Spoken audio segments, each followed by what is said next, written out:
കുടുംബത്തിന്റെ ആണിക്കല്ല് എന്ന് പറയുന്നത് മാഷാ അല്ലാ അത് മക്കളാണ്. അല്ലാഹു സുബ്ഹാനഹു വ തആല നമുക്ക് സാലിഹീങ്ങളായ മക്കളെ നൽകി അനുഗ്രഹിക്കുമാറാകട്ടെ. അല്ലാഹു നമ്മളെ മക്കളെ സാലിഹീങ്ങളായ മക്കളായ അല്ലാഹു കബൂലാക്കി നൽകി അനുഗ്രഹിക്കുമാറാകട്ടെ. ആമീൻ ആമീൻ എന്ന് ആമുഖമായി ദുആരക്കുകയാണ്. എന്റെ പ്രിയപ്പെട്ടവരെ, നമ്മുടെ മക്കൾ വീടിന്റെ പൂന്തോട്ടമാണ്. നമ്മുടെ മക്കൾ എന്ന് പറയുന്നത് വീടിന്റെ പൂന്തോട്ടമാണ്. മക്കൾ വീടിന്റെ ഒരു സൗന്ദര്യമാണ്. പൂന്തോട്ടത്തിൽ വിരിഞ്ഞു നിൽക്കുന്ന പൂക്കളെ നമ്മൾ കാണുമ്പോ മാഷാ അല്ലാ അൽഹംദുലില്ലാ, പൂന്തോട്ടത്തിൽ വിരിഞ്ഞു നിൽക്കുന്ന ആ മനോഹരമായ പൂക്കളെ നമ്മൾ കാണുമ്പോ നമ്മുടെ മനസ്സിന് വലിയൊരു സമാധാനമാണ്, അല്ലേ? മാഷാ അല്ലാ, പൂന്തോട്ടത്തിൽ മനോഹരമായ പൂക്കൾ വിരിഞ്ഞു നിൽക്കുന്നത് പോലെയാണ് മക്കൾ നമ്മളുടെ വീട്ടിൽ ഓടിക്കളിച്ച് ചിരിച്ചു നടക്കുന്നത്. എന്റെ പ്രിയപ്പെട്ടവരെ, പൂന്തോട്ടം ഉണ്ടായിട്ട് കാര്യമില്ല. എന്റെ പ്രിയപ്പെട്ടവരെ, ആ പൂന്തോട്ടത്തിൽ കാണാൻ സൗന്ദര്യമുള്ള, കണ്ടാൽ സമാധാനമുണ്ടാകുന്ന പൂക്കൾ ഉണ്ടാവണം. അതിന് നമ്മളിപ്പോ ഒരു ചെടി നട്ടു കഴിഞ്ഞാൽ, ഒരു പൂവ് പിടിക്കുന്ന ചെടി നമ്മൾ നട്ടു കഴിഞ്ഞാൽ അതിനെ നല്ലതുപോലെ പരിചരിച്ചാൽ മാത്രമേ പിന്നീട് അതിൽ നല്ല മനോഹരമായ പൂക്കൾ, മനോഹരമായ വർണ്ണശലഭങ്ങളായ മനോഹരമായ പൂക്കൾ അതിൽ വിടരുകയുള്ളൂ. എന്റെ പ്രിയപ്പെട്ടവരെ, അല്ലാഹു സുബ്ഹാനഹു വ തആല നമ്മുടെ മക്കളെ മനോഹരമായ പൂക്കളെ പോലെ, സുഗന്ധം പരത്തുന്ന പൂക്കളെ പോലെ റബ്ബ് നമ്മളെ മക്കളെ ആക്കി തരട്ടെ. അപ്പൊ ഒരു ചെടി നട്ടാൽ തന്നെ ആ ചെടി വളരണമെങ്കിൽ അതിൽ വേണ്ട രീതിയിലുള്ള പരിചരണം നമ്മൾ കൊടുക്കണം. നമ്മുടെ വീടുകളിലൊക്കെ അധിക പേരും ചെടി വളർത്തുന്നവരാണ്, അല്ലേ? നിങ്ങളൊക്കെ വീട്ടിൽ ചെടി വളർത്തുന്നവരല്ലേ? ഒരുപാട് പേര് മാഷാ അല്ലാ, നമ്മളെ വീട്ടിലടക്കം ചെടി എന്ന് പറഞ്ഞ സഹോദരിമാർക്ക് എന്താണ് എന്താ പറയാ, ചെടി എന്ന് പറഞ്ഞാൽ മാഷാ അല്ലാ അതൊരു വല്ലാത്ത ഒരു ക്രൈസാണ്. ചില ആളുകൾക്ക് ചെടി വളർത്തുന്നത് വലിയ ബറക്കത്താണ്, വീട്ടിൽ വലിയ ബറക്കത്താണ്. മാഷാ അല്ലാ, എന്റെ പ്രിയപ്പെട്ടവരെ, ചെടി വളർത്തുന്നത് വീട്ടിന് വലിയ ബറക്കത്താണ്. സുബ്ഹാനല്ലാ, ചില വീട്ടിലേക്കൊക്കെ കയറി ചെല്ലുമ്പോ തലയൊക്കെ നോക്കിയിട്ട് വേണം കയറിപ്പോവാൻ. അല്ല, മുകളിലൊക്കെ ഇങ്ങനെ തൂക്കിയിട്ടുണ്ടാവും. ചിലപ്പോ വഴി നിറയെ ചെടിയായിരിക്കും. അപ്പൊ എങ്ങനെങ്കിലും എവിടെയെങ്കിലും കൊണ്ടുവെക്കില്ല, നല്ല വൃത്തിയിൽ കൊണ്ടുവെക്കണം, അല്ലെങ്കിൽ ആരെങ്കിലും ഒക്കെ വരുമ്പോ ചവിട്ടിപ്പൊട്ടി. അപ്പൊ മാഷാ അല്ലാ, ചെടിയുള്ള വീട് ബറക്കത്താണ്, ചെടിയുള്ള വീട് ബറക്കത്താണ്. മഹാനായ അനസ് റളിയല്ലാഹു അൻഹുവിന്റെ വീട്ടിൽ അല്ലാഹുവിന്റെ ഹബീബായ സല്ലല്ലാഹു അലൈഹി വസല്ലമ തങ്ങൾ കയറി ചെന്നപ്പോ, അല്ലാഹുവേ, അനസ് റളിയല്ലാഹു അൻഹുവിന്റെ വീട്ടിൽ കുറേ നേരം അങ്ങിരുന്നു. അനസ് റളിയല്ലാഹു അൻഹുവിന്റെ വീട്ടിൽ കുറേ നേരം ഇരുന്നു. സുബ്ഹാനല്ലാഹ്, കുറേ നേരം അവിടെ വിശ്രമിച്ചു. സുബ്ഹാനല്ലാഹ്, അപ്പൊ ഒരാൾ വന്നിട്ട് പരാതി പറഞ്ഞു, നബിയെ, ഇവിടെ മാത്രം എന്താണ് നബിയെ അങ്ങ് കുറേ നേരം ഇരുന്നത്? ഞങ്ങളെ വീട്ടിലൊക്കെ കുറച്ച് സമയമല്ലേ ഇരുന്നോളൂ, അവിടെ ചെന്നപ്പോ നിങ്ങൾ പെട്ടെന്ന് ഇറങ്ങിയല്ലോ, കാരണം എന്താണെന്ന് ചോദിക്കുമ്പോ സുബ്ഹാനല്ലാഹ്, അനസ് മഹാനായ ഹബീബായ സല്ലല്ലാഹു അലൈഹി വസല്ലമ തങ്ങൾ പറഞ്ഞു, ഈ വീട്ടിൽ കുറേ നേരം ഇരുന്നത് മറ്റൊന്നും കൊണ്ടല്ല. എന്താണെന്ന് വെച്ച് കഴിഞ്ഞാൽ ഇവിടെ നല്ല നല്ല ചെടികളുണ്ട്. മാഷാ അല്ലാ, നല്ല സൗന്ദര്യമുള്ള ചെടികളുണ്ട്. അതുകൊണ്ട് ഞാൻ അതിനെങ്ങനെ നോക്കിയിരുന്നതാണ്. മാഷാ അല്ലാ, അപ്പൊ ചെടി വളർത്തൽ മുത്തുനബി തങ്ങൾക്ക് വലിയ ഇഷ്ടമാണ്. ഇപ്പൊ ഉമ്മമാരൊക്കെ പറയുന്നുണ്ടാകും, കേട്ടുപടി ഉസ്താദ് കേട്ടുപടി, ഞാൻ ചെടി വളർത്തുന്ന സമയത്ത് നിങ്ങളല്ലേ പറയണേ, നീ ഒരു കുറെ ചെടിയായിട്ട് ഇങ്ങനെ നടക്കുക, ചെടിച്ചട്ടിയായിട്ട് നടക്കുക. കണ്ടോ, മുത്തുനബി തങ്ങൾക്ക് ഇഷ്ടമാണ്, വീട്ടിൽ ബറക്കത്താണ്. മാഷാ അല്ലാ, എന്റെ പ്രിയപ്പെട്ടവരെ, ചെടിയുള്ള വീട് ബറക്കത്താണ്. അതുപോലെ ആട് വളർത്തുന്നത് ബറക്കത്താണ്. മാഷാ അല്ലാ, കോഴി, അതൊക്കെ നമ്മൾ നേരത്തെ പറഞ്ഞിട്ടുണ്ട് കേട്ടോ, കോഴി വളർത്തുന്നത് ബറക്കത്താണ്, കോഴി വളർത്തുന്നത് ബറക്കത്താണ്. അതുപോലെ തന്നെ എന്റെ പ്രിയപ്പെട്ടവരെ, ആട്ടുകല്ലുള്ള വീട്, നമ്മൾ ആട്ടുകല്ലുണ്ടല്ലോ, മാഷാ അല്ലാ, ചമ്മന്തിയൊക്കെ, ഈ ചമ്മന്തിയൊക്കെ അരക്ക് എന്താണ് പറയാ, അങ്ങനെ കുറെ കാര്യങ്ങളുള്ള വീട് ബറക്കത്താണെന്ന് നബി മുഹമ്മദ് മുസ്തഫ സല്ലല്ലാഹു അലൈഹി വസല്ലമ തങ്ങൾ പഠിപ്പിക്കുകയാണ്. മാഷാ അല്ലാ, അപ്പൊ ചെടി വളർത്തൽ വലിയ ബറക്കത്തുള്ള കാര്യമാണ്. ചെടി വളർത്തൽ വലിയ ബറക്കത്തുള്ള കാര്യമാണെന്ന് നബിയുനാ മുഹമ്മദ് മുസ്തഫ സല്ലല്ലാഹു അലൈഹി വസല്ലമ തങ്ങൾ അനസ് റളിയല്ലാഹു അൻഹുവിന്റെ വീട്ടിലിരുന്നപ്പോ മാഷാ അല്ലാ ചെടി ഇങ്ങനെ നോക്കിയിരുന്നു. മാഷാ, അതുകൊണ്ട് ചെടിയൊക്കെ വളർത്തണം. ഇപ്പൊ നമ്മളെ സഹോദരിമാർക്ക് എവിടെ അല്ലേ ചെടി വളർത്തും? ഉസ്താദ്, ഞങ്ങളെ വീട്ടിൽ ഒരുപാട് ചെടി ഉണ്ടായിരുന്നു, ഉണങ്ങിപ്പോയി. അതിന് കറക്റ്റ് സമയത്ത് വെള്ളം ഒഴിച്ചു കൊടുക്കണം. ചെടി മാത്രം കൊണ്ട് വാങ്ങിച്ചു വെച്ചാൽ പോരാ, അതിന് വെള്ളം. അതല്ലേ പറഞ്ഞ ചെടി വളർത്തുമ്പോൾ എൻ്റെ പ്രിയപ്പെട്ടവരെ അതിൻ്റെ വളർത്തേണ്ട രീതിയിൽ മാഷാ അല്ലാഹ് വെള്ളം ഒഴിച്ചു കൊടുക്കണം. അപ്പൊ ചിലത് വെയിൽ കാണിക്കാത്ത സാധനം ഉണ്ടാവും, ചിലത് മഴ നനയാത്ത സാധനം ഉണ്ടാവും, ചിലത് വീട്ടിന്റെ അകത്ത് വെക്കേണ്ട സാധനം ഉണ്ടാകും, ചിലത് ചകിരിച്ചോറും അങ്ങനൊക്കെ ഉണ്ടാക്കി വെച്ചിട്ട് കൊടുക്കേണ്ട സാധനം ഉണ്ടാകും. അങ്ങനെ ഓരോ ചെടിക്കും ഓരോരോ വളമാണ്. അത് മനസ്സിലാക്കിയിട്ട് വേണം നമ്മൾ ചെയ്യേണ്ടത്. എൻ്റെ പ്രിയപ്പെട്ടവരെ, അതുപോലെ തന്നെയാണ് നമ്മളെ മക്കളും. നമ്മളെ മക്കളെയും അവരുടെ സ്വഭാവം അനുസരിച്ച്, അവരുടെ രീതി അനുസരിച്ച്, അവരെ നേരായ റൂട്ടിൽ മാഷാ അല്ലാ ഒരു ചെടിയെ നോക്കുന്നത് പോലെ നമ്മൾ നോക്കണം. മക്കളെയും വളർത്തേണ്ടത്, അല്ലാഹുവേ നല്ല മക്കളെ വളർത്തേണ്ടത് അങ്ങനെയാണ്. നമ്മളെ മക്കളെയും നല്ലതുപോലെ വളർത്തണമെന്ന് നബി മുഹമ്മദ് മുസ്തഫ സല്ലല്ലാഹു അലൈഹി വസല്ലമ തങ്ങൾ പഠിപ്പിക്കുകയാണ്. മാഷാ അല്ലാഹ്, അല്ലാഹുവിന്റെ ഹബീബായ സല്ലല്ലാഹു അലൈഹി വസല്ലമ തങ്ങൾ പറയുകയാണ്, മക്കള് വീടിന്റെ പൂന്തോട്ടമാണ്, മക്കള് വീടിന്റെ ഐശ്വര്യമാണ്, മക്കള് വീടിന്റെ പൂന്തോട്ടമാണ്. നിങ്ങളെ വീട്ടിൽ വളർന്നു വരുന്ന മക്കളെ കാണുമ്പോ എന്റെ പ്രിയപ്പെട്ടവരെ, ആ മക്കൾ വലിയ സമാധാനമാണെന്ന് നബിയുനാ മുഹമ്മദ് മുസ്തഫ സല്ലല്ലാഹു അലൈഹി വസല്ലമ തങ്ങൾ പഠിപ്പിക്കുകയാണ്. നിങ്ങളെ വീട്ടിൽ കളിക്കുന്ന മക്കളെ കാണുമ്പോ, ആ മക്കളെ കാണുമ്പോ നിങ്ങളുടെ മനസ്സിന് വലിയ സമാധാനമാണല്ലോ. എത്ര വലിയ സങ്കടമുള്ളവരാണെങ്കിലും, എത്ര വലിയ വേദനയുള്ളവരാണെങ്കിലോ, എത്ര വലിയ വിഷമമുള്ളവരാണെങ്കിലോ, വീട്ടിലേക്ക് കയറി വരുമ്പോ നമ്മുടെ പൊന്നുമോളെ ചിരി കാണുമ്പോ, നമ്മളെ പൊന്നുമോന്റെ ചിരി കാണുമ്പോ, ആ പൊന്നുമോൻ ഉപ്പാ എന്ന് പറഞ്ഞ് ഓടി വരുന്ന സമയത്ത് നമ്മൾ അനുഭവിക്കുന്ന വേദനകളൊക്കെ അറിയാതെ അറിയാതെ അറിയാതെ എവിടെയോ പോയെന്ന് നമ്മൾക്ക് പോലും അറിയാതെ ആ വേദനകൾ എങ്ങോട്ടോ പോകുന്ന ഒരു അനുഭൂതി നമ്മൾക്ക് ലഭിച്ചിട്ടില്ലേ ചെറുപ്പക്കാരാ?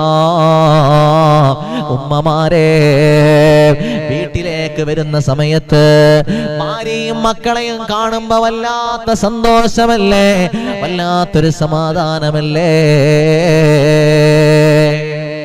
മക്കള് മാത്രല്ല, ഭാര്യ കാണുമ്പോൾ സമാധാനമാണ്.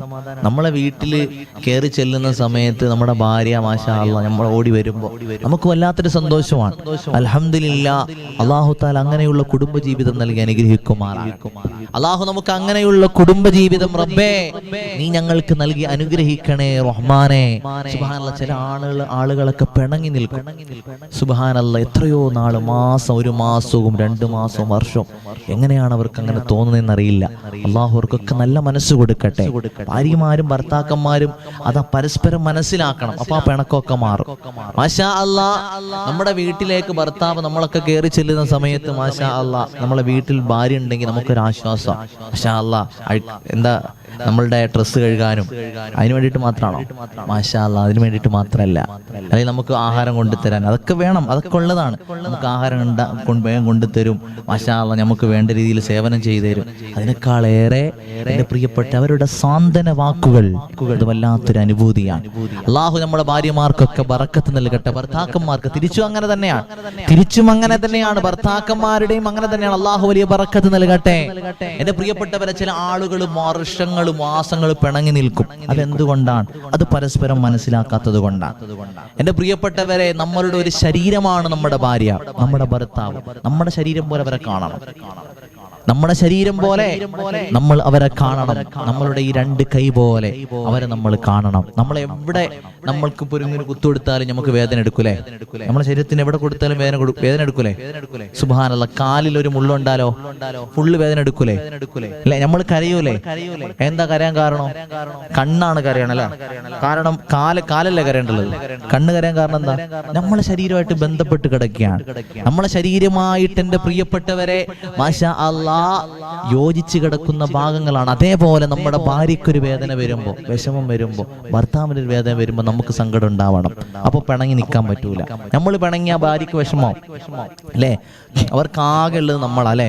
ആരുടെയോ ഏതോ വീട്ടിൽ നിന്ന് ഇറങ്ങി വന്നു വെച്ചാൽ ഉമ്മയും ബാപ്പയും ആലോചിച്ച് കല്യാണം കഴിച്ചാരിയാ പറഞ്ഞേട്ടോ. മാഷാ അല്ലാഹ്, ഏതോ വീട്ടിൽ നിന്ന് നമ്മളെ വീട്ടിലേക്ക് വന്ന, നമ്മളെ പ്രതീക്ഷിച്ച് വന്നവരാണ് അവര്. അപ്പൊ അവരോട് പിണങ്ങി നിന്നാൽ അവർക്ക് വേറെ ആരെടുത്ത് പോയി പറയാനാ? ഒരിക്കലും പിണങ്ങില്ല. അവരെ നമ്മൾ മനസ്സിലാക്കണം. അവരെ നമ്മൾ മനസ്സിലാക്കാത്തതുകൊണ്ടുള്ള കുഴപ്പമാണ്. നമ്മളുടെ ഒരു ശരീരമായിട്ട് അവരെ കണ്ടു കഴിഞ്ഞാൽ എന്തെങ്കിലും തെറ്റ് വന്നാൽ തന്നെ നമുക്ക് ക്ഷമിക്കാൻ പറ്റും. അൽഹംദുലില്ലാ റബ്ബേ, ഞങ്ങളെ കുടുംബ ബന്ധങ്ങളിൽ വലിയ ബറക്കത്ത് നൽകണേ അല്ലാ.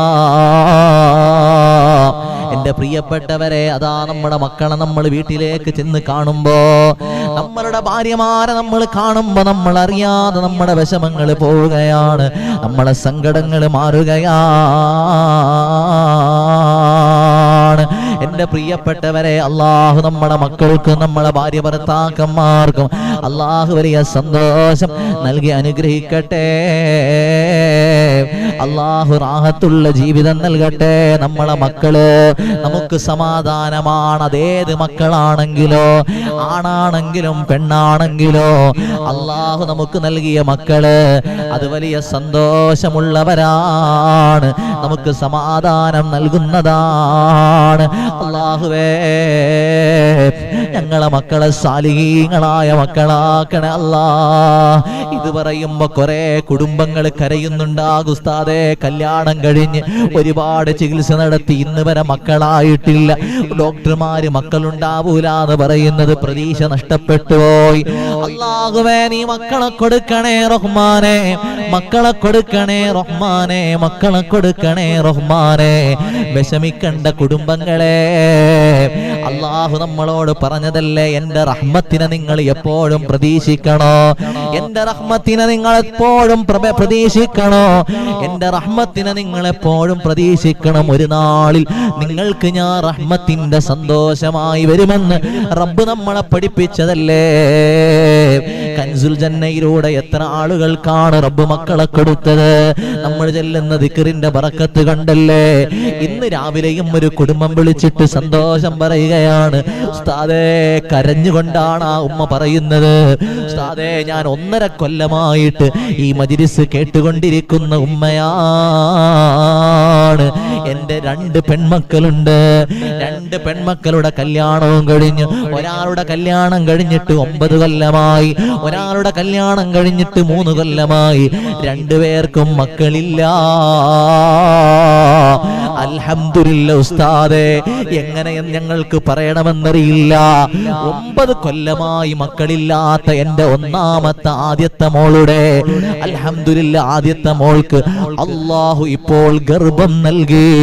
9 കൊല്ലത്തിന് ശേഷം ഈ അദ്കാറുൽ മസാ നിരന്തരം ഞങ്ങൾ ചൊല്ലി നിയ്യത്ത് വെച്ചതിന്റെ ഫലമായി കൻസുൽ ജന്നയുടെ ബറക്കത്ത് കൊണ്ട്, അൽഹംദുലില്ലാ, അദ്കാറുകളുടെ ബറക്കത്ത് കൊണ്ട് 9 കൊല്ലത്തിന് ശേഷം എന്റെ പ്രിയപ്പെട്ട പൊന്നുമോള് ഗർഭിണിയായെന്ന് ആ ഉമ്മ കരഞ്ഞു കലങ്ങിയ കണ്ണുകളോടെ സന്തോഷ വാർത്ത പറയുമ്പോ, അല്ലാ, ആ പ്രിയപ്പെട്ട ഉമ്മയുടെ 2ാമത്തെ മകൾക്കും നീ അതേപോലെ അല്ലാ മക്കളെ കൊടുക്കണേ അല്ലാ. ഇതേപോലെ ഈ മജ്‌ലിസ് കേട്ടുകൊണ്ടിരിക്കുന്ന ഞങ്ങളെ പ്രിയപ്പെട്ട കുടുംബങ്ങള്, എത്രയോ സഹോദരിമാരാ, എത്രയോ സഹോദരന്മാരാ കരഞ്ഞു കലങ്ങിയ കണ്ണുകളോടുകൂടി പടച്ചവരെ, എന്നാണ് ഞങ്ങൾക്ക് ഇതേപോലെ സന്തോഷ വാർത്ത പറയാൻ ഭാഗ്യം ലഭിക്കുക, എന്നാണ് ഞാനും ഗർഭിണിയായെന്ന് പറയാൻ ഭാഗ്യം ലഭിക്കുക. ഇൻഷാ അല്ലാഹ് അദ്കാറുൽ മസാ മുടങ്ങാതെ ചൊല്ലിക്കോളൂ. അല്ലാഹുവേ, ഈ കുടുംബങ്ങൾക്കും അതിന്റെ ബറക്കത്ത് കൊണ്ട് മക്കളെ നൽകണേ അല്ലാ. അൽഹംദുലില്ലാ, വരട്ടെ. അല്ലാഹുവിന്റെ ഹബീബായ സല്ലല്ലാഹു അലൈഹി വസല്ലമ തങ്ങൾ പറയുകയാണ്, നിങ്ങളെ മക്കള് പെൺകുട്ടിയാണെങ്കിലും ആൺകുട്ടിയാണെങ്കിലോ, നിങ്ങളെ മക്കള് പെൺകുട്ടിയാണെങ്കിലും ആൺകുട്ടിയാണെങ്കിലോ, അവർ വീടിന്റെ ഐശ്വര്യമാണ്, അവർ വീടിന്റെ പ്രകാശമാണ്, അവർ വീടിന്റെ ബറക്കത്താണ്. നബി മുഹമ്മദ് മുസ്തഫ സല്ലല്ലാഹു അലൈഹി വസല്ലമ തങ്ങൾ പഠിപ്പിക്കുകയാണ്. അല്ലാഹുവേ, ഞങ്ങളെ കുടുംബങ്ങളിലെ മക്കളെ ബറക്കത്തുള്ള മക്കളാക്കണേ റബ്ബേ. ആൺകുട്ടിയാണോ ബറക്കത്ത്, പെൺകുട്ടിയാണോ ബറക്കത്ത്? അല്ലാ, ഓൻ പറയാണ് ആൺകുട്ടിന്ന്, പെങ്ങളെ മോന. അല്ലാഹു ബറക്കത്ത് നൽകട്ടെ. ഹസ്സാൻ എന്ന പേര് എന്റെ പെങ്ങളെ മോനാണ്. അല്ലാഹു സന്തോഷം നൽകട്ടെ. അപ്പോ ഇവിടെ നിന്ന് ഞാൻ പെൺകുട്ടി എന്ന് പറഞ്ഞ ചിലപ്പോൾ എന്ത് ചെയ്യും, എന്റെ കയ്യിൽ ചാർജറൊക്കെ ഇരിപ്പുണ്ട്, എപ്പോഴും എറിയിട്ടെന്ന് അറിയില്ല. അള്ളാഹു ബറക്കത്ത് നൽകട്ടെ. അപ്പൊ ആൺകുട്ടിയാണ് പെൺകുട്ടിയാണ് ബറക്കത്ത്, രണ്ടും ബറക്കത്താണ്, രണ്ടും ബറക്കത്താണ് അല്ലേ? രണ്ടും ബറക്കത്താണ്. രണ്ടും ബറക്കത്താണ്. മാഷാ അല്ലാഹ്. ഇന്ന് നമ്മള് പെൺകുട്ടിയുടെ ബറക്കത്തിനെ കുറിച്ചാ പറയാം ഇൻഷാ അല്ലാഹ്. പിന്നീട് നമുക്ക് ആൺകുട്ടിയുടെ ബറക്കത്തിനെ കുറിച്ച് പറയാം ഇൻഷാ അല്ലാഹ്. അള്ളാഹു നമ്മളെ മക്കളെയൊക്കെ നല്ല മക്കളാക്കി കൊടുക്കട്ടെ, നല്ല മക്കളാക്കി കൊടുക്കട്ടെ. മാഷാ അല്ലാഹ്, മാഷാ അല്ലാഹ്. രണ്ടുപേരും ബറക്കത്താണ്. ഇന്ന് നമ്മൾ പെൺകുട്ടിയുടെ ബറക്കത്താ പറയാം ഇൻഷാ അല്ലാഹ്. നബി സല്ലല്ലാഹു അലൈഹി വസല്ലം തങ്ങൾ പറയുകയാണ്, എന്റെ പ്രിയപ്പെട്ട പെങ്ങളെ, അല്ലാഹുവേ നിനക്ക് ആദ്യമുണ്ടാകുന്നത് പെൺകുട്ടിയാണെങ്കിലോ അത് ബറക്കത്താണ്, അത് ബറക്കത്തിന്റെ പെണ്ണാണ്, അത് ബറക്കത്തിന്റെ അടയാളമാണെന്ന് നബിയുനാ മുഹമ്മദ് മുസ്തഫ സല്ലല്ലാഹു അലൈഹി വസല്ലം തങ്ങൾ പഠിപ്പിക്കുകയാണ്.